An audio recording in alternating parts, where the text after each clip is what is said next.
Hello, today I will be reading The Method to Trump's Madness by Victor Davis Hanson on American Greatness, October 16th. Victor Davis Hanson is an American military historian, columnist, former classics professor, and scholar of ancient warfare.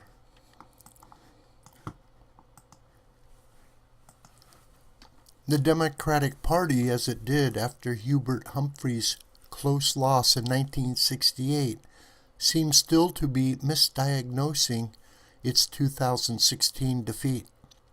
Democrats see too little identity politics rather than too much as their trouble, and thus are redoubling on what has been slowly shrinking the party into coastal enclaves, promoting Black Lives Matter and open borders, promising free tuition and tax hikes, opposing fracking and pipeline construction, pushing single-payer health care, and an ever-expanding transgender agenda, as well as abortion. These are not majority positions. Neither will embracing Hollywood, the media, or the NFL protests win over voters. Thinking or hoping that President Trump will implode, quit, be jailed, sicken, die, or be impeached is not an agenda. Trump compared to what? When Trump promises to restore Christmas nomenclature, to build a border wall, or to bark back against the NFL, he bets that 51% of the voting public is likely on his side. Trump's tweets may be cul-de-sacs, and they may diminish the traditional stature of the presidency, but they are rarely on the wrong side of public opinion. The same holds true when in suicidal fashion he alienates those of his own party, many of them seemingly essential to his legislative agenda. Yet what is the logic of temporizing Republican senators who recently got reelected by blasting the Iran deal, open borders, and Obamacare, apparently on the premise that their posturing votes would never really matter, given the likelihood of a liberal vetoing president? So far, a Bob Corker, Jeff Flake, or John McCain has not proven that he is more popular in his own state than is Donald Trump. The issue is never just Trump's outbursts or tweets in isolation, but rather the comparisons between them and his targets. Again, attacking NFL players may not be presidential, but Trump's pushback is often judged by many voters on the basis of its intent.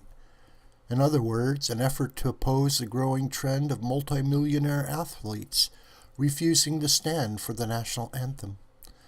If we have never seen a president stoop to fight with the NFL, we have also never seen the NFL kneel to self-destruct by offending millions of its fans. If the president cannot defend a national tradition of standing in honor during the national anthem, who else could? Pollsters, pundits, and the media have vastly underestimated how many in America loathe multimillionaire celebrities, pampered athletes, and triangulating politicians, the usual targets of Trump's invective. Reactive, not preemptive.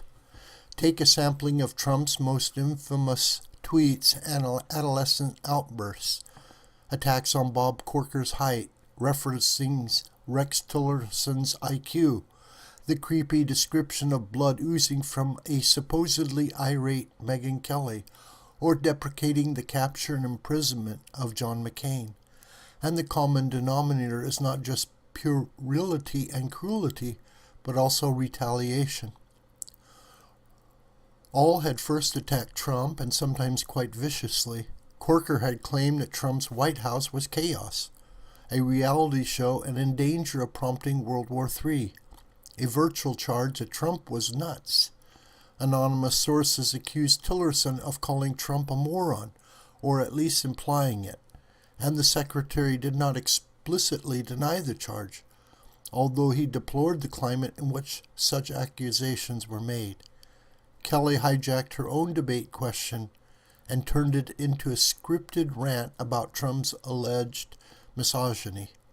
McCain arrogantly wrote off Trump's supporters as crazies, a forgotten precursor to Hillary's deplorables and irredeemables. We assume that he started it as an immature defense, and it is, of course, but people do still distinguish a defender from an attacker. Collate Trump's tweets, and they are 24/7 responses to preemptive attacks by his critics. What can possibly be Trump's purpose in appearing so thin-skinned and petty? Likely it is twofold.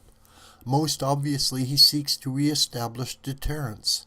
Don't dare attack Trump unless you are willing to be dragged down with him into another world whose rules he has mastered.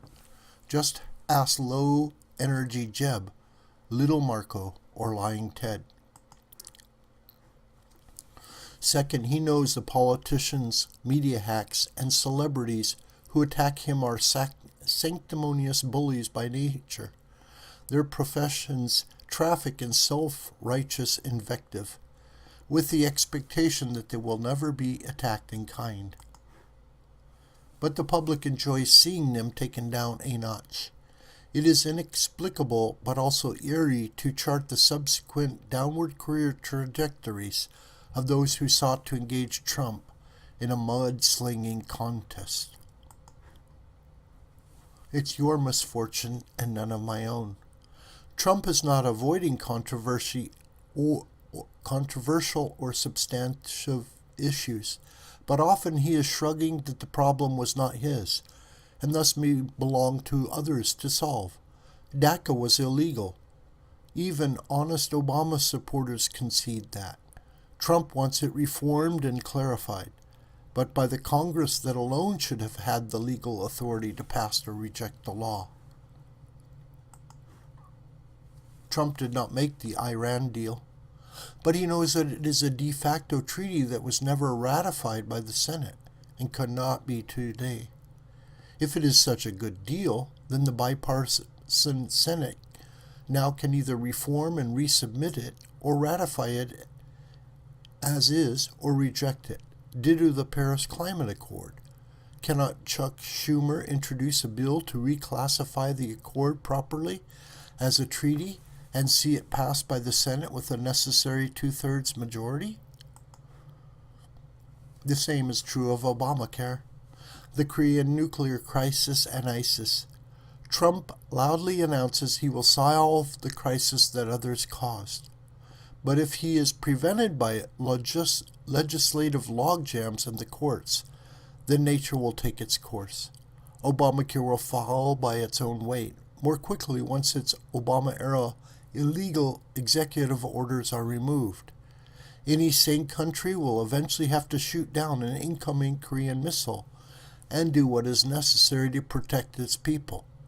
And as ISIS grew and immigration to the West exploded, Trump simply understood, when faced with the real threat of an ISIS caliphate, the Western world would drop its past insistence on the Marquis of Queensberry rules of engagement.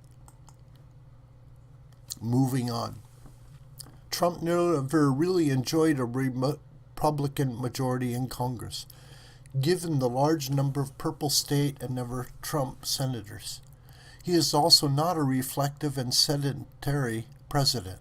Tweeting, attacking, and arguing reflect motion quite in contrast to sending bills to Congress, waiting for them to be sandbagged at the 11th hour by John McCain or Susan Collins, and then being once again written off as a failed president by the media. Barack Obama both weaponized and exempted Trump from the precedent of pen and phone executive orders and sermonizing on social and cultural issues and doing pop culture. From Ferguson and Trayvon Martin to the Final Four and Glozell. Trump wades into a controversy, tweets outrageous, and then moves on to the next day's controversy or supposedly career-ending spat. Fresh episodic targeting serves two purposes. Trump is a sort of roadrunner gone to reply to the next provocation by the time his Wile E. Coyote critics can put their hands around his long-gone neck. The pushback against him is usually yesterday's news drowned out by tomorrow's new melodrama. Unprecedented subordinate power. Trump's forte is his invective and brawling. He is not a Jimmy Carter or Bill Clinton wonk who micromanages even the smallest details. The result is that his cabinet secretaries, generals, and high appointees enjoy more latitude than during any administration in memory. Trump on the parapets not only means that others to the rear are freer to make and administer rules without much presidential oversight, but also that Trump, not themselves, is the controversy. That exemption means that a cabinet official has wide parameters, with less worry than that he must fight the media and his political opponents. One of the reasons why the luminaries of Trump's team do not resign after his supposedly embarrassing outbursts is that they realize Trump's outrageousness allows them to play the good cop, adult, in the role room, usually with media sympathy. And when a president is doing downfield blocking, others are relieved of the interference.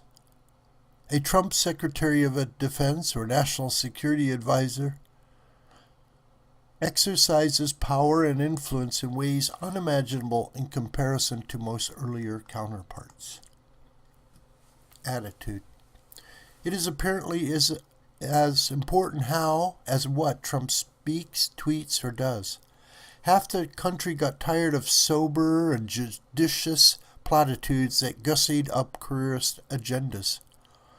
To listen in the past to an EPA director or sitting U.S. senator was a lesson in empty gobbledygook, designed to say to the listener,